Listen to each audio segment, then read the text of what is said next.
Hey, good evening. Guess what? Tonight we're going to go back to batch 206 distilling out of Seattle. We're going to discuss something that I have not seen before. It's their Barrel Raider series, and what they've done is, well, it's an Irish whiskey, but it's not distilled in Seattle. It's distilled in Ireland, obviously. And as a fan of Irish whiskeys, as you've seen before in a previous video, we're going to go ahead and discuss what they've done, how it tastes, as we look into batch 206's Barrel Raider Irish whiskey. Stay tuned.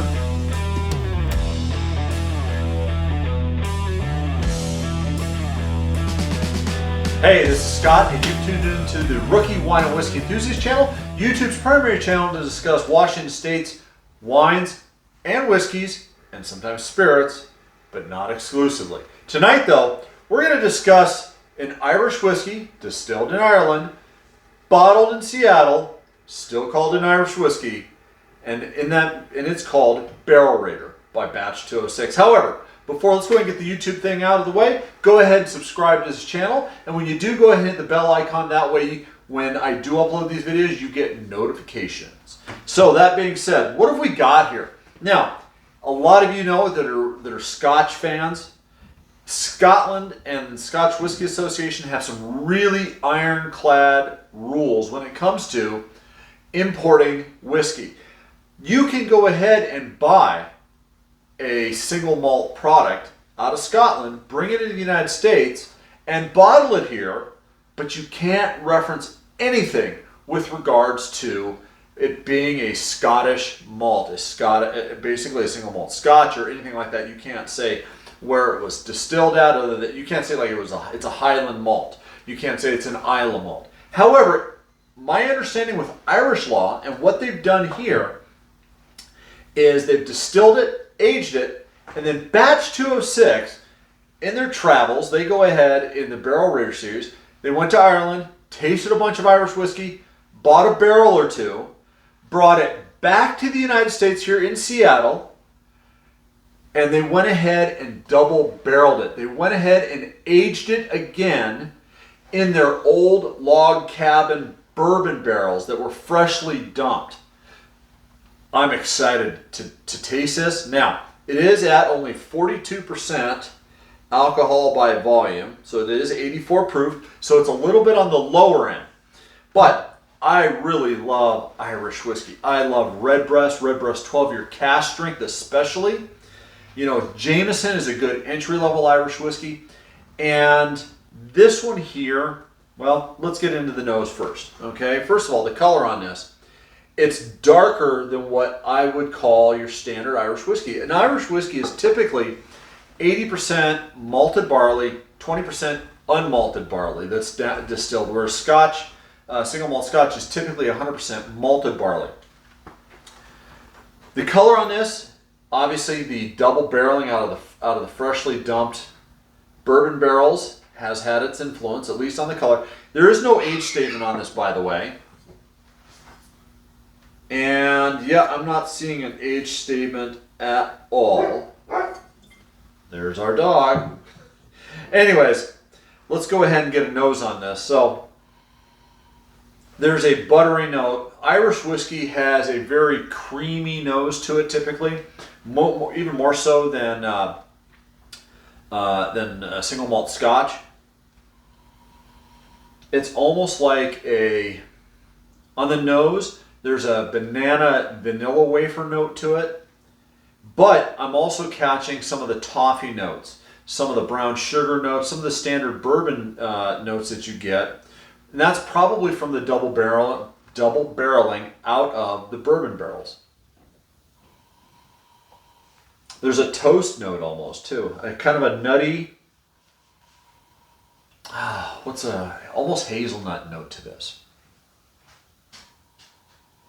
Oh, that is so creamy on the nose, and at a lower proof too. And I'm not typically one for lower proof whiskeys anymore. Like I said, I did try this at the distillery. Now I did have a small sample, And as a fan, like I said, as a fan of Irish whiskeys, and by the way, if you haven't caught it, I'll put a link up below to my Redbreast 12-year-old cask strength. It is a must buy. View the review. I think I did it last year in the month of March, so it's almost a year old. Let's go ahead and get a taste on this. You know what? I almost get a little bit of a... There's a background malto meal note to it. So, all right, let's go ahead and taste this. I'm too excited for this.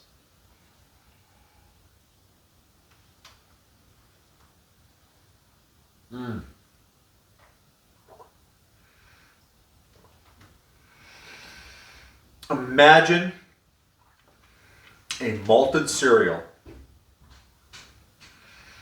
with bananas, cream, toffee, a hint of light brown sugar. Hi, Buck.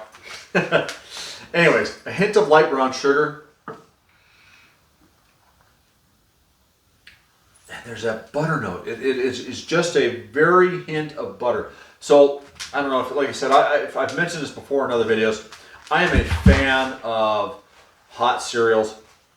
This reminds me of a liquid version of a hot cereal, hot malted cereal with brown sugar on it, some crushed nuts, some vanilla wafers, some banana, a little bit of banana in there. Let's go ahead. Now it is very, very smooth. It's not very viscous. I mean, this is a relatively thin-bodied whiskey. Okay, the legs are fairly small, and when they do drop, they are fairly fast.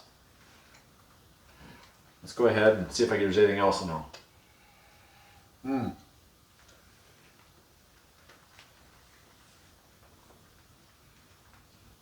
Just as I was starting to sip, a little bit of the oak note came through. A little bit of a bitter oak note, fresh oak. But in all honesty, this is a fabulous whiskey. It's a, I won't say maybe fabulous. I'm a little excited. Like I said, it's kind of a, I like their bourbon. I love their bourbon. I gave their bourbon a really good rating. What am I going to go ahead and give this?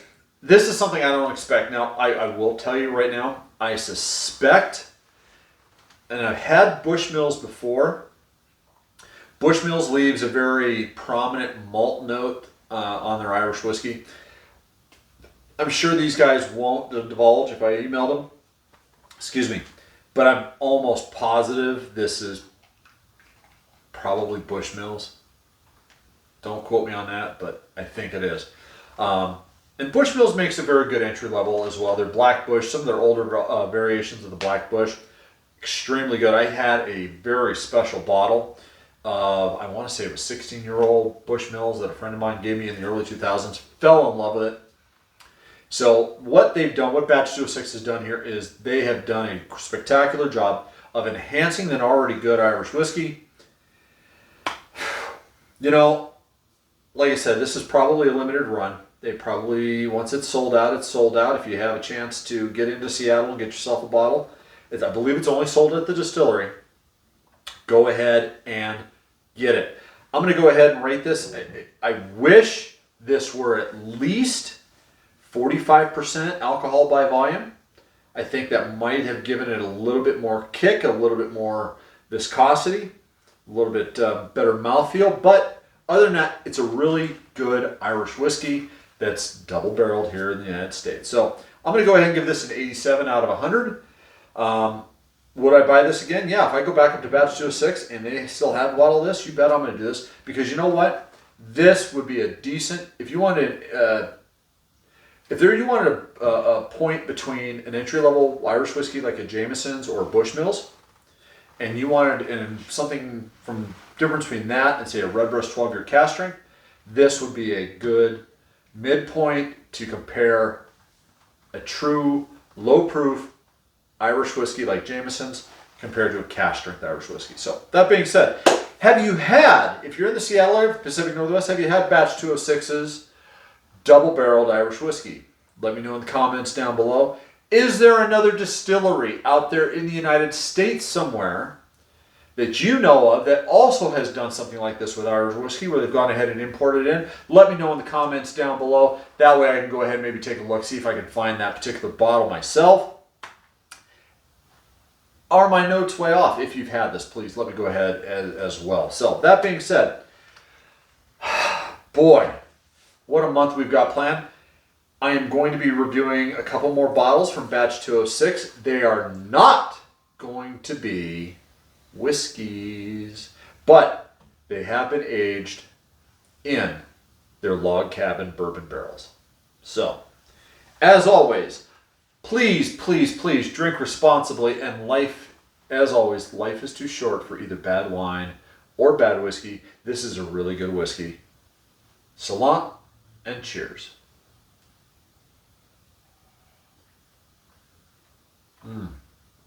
Oh, and Whiskey Al out there in Ireland, my buddy, you'd like this as well.